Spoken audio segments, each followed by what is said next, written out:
We're now the best-selling vehicle in the United States in our segment. That includes the Model S, our segment.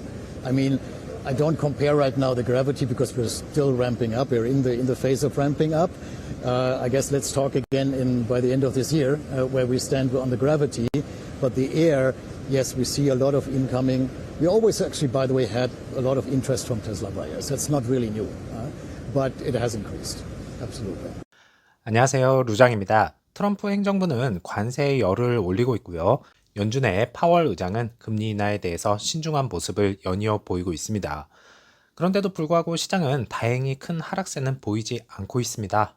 트럼프 대통령이 연준 의장 제롬 파월을 해임할 수도 있다는 발언을 다시 꺼냈는데요.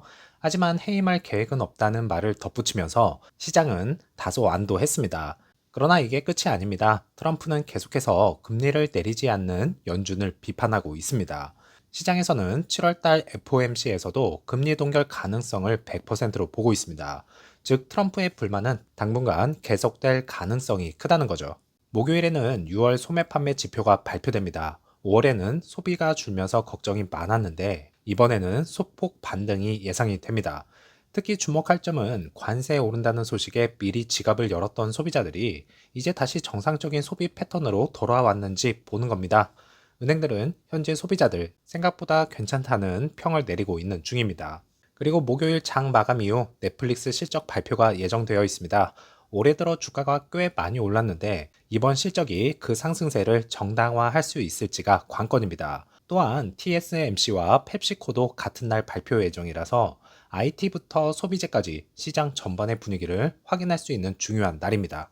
그래서 정리해보면 지금 시장은 단순한 금리 문제가 아니라 정치적 리스크, 실적 시즌, 소비 심리가 전부 맞물려 돌아가고 있습니다.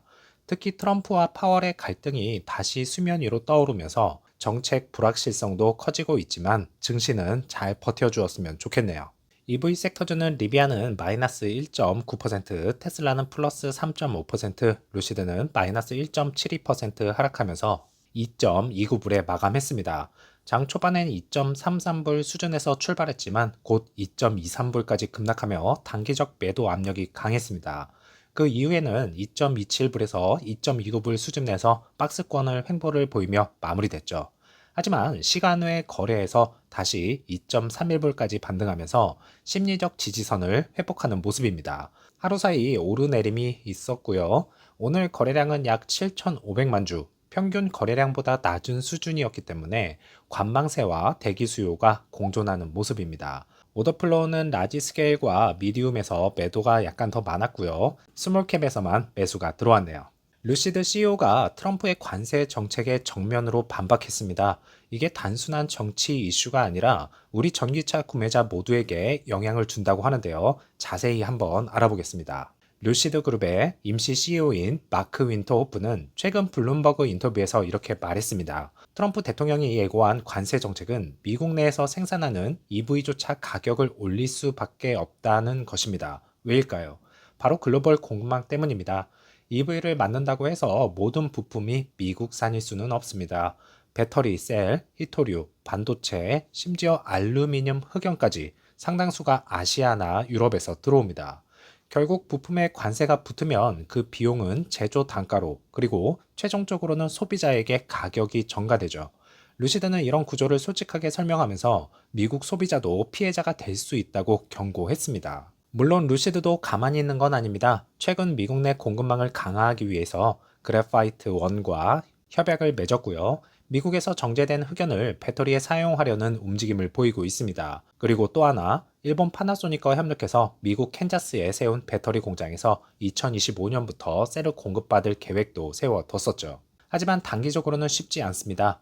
루시드는 중형 EV나 SUV, 그래비티 같은 신규 모델을 준비 중인데 이런 모델들이 가격 경쟁력을 가지려면 지금과 같은 원자재 부담은 치명적일 수밖에 없습니다. 트럼프의 관세가 현실화되면 많은 EV 브랜드들이 현지화 투자를 늘리는 동시에 소비자는 더 비싼 EV를 만나게 될 가능성이 커지게 되는 것이죠. 지금 이 상황은 단순히 루시드의 하나의 문제가 아닙니다. EV 업계 전체가 글로벌 공급망, 국내 생산으로 전환 중이기 때문이죠. 하지만 전환에는 시간과 비용이 필요하고요. 그 부담은 결국 소비자에게 다가옵니다.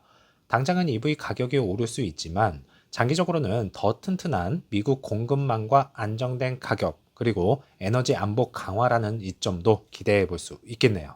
즐거운 오후 되시고요. 다음 영상에서 찾아뵙겠습니다. 감사합니다.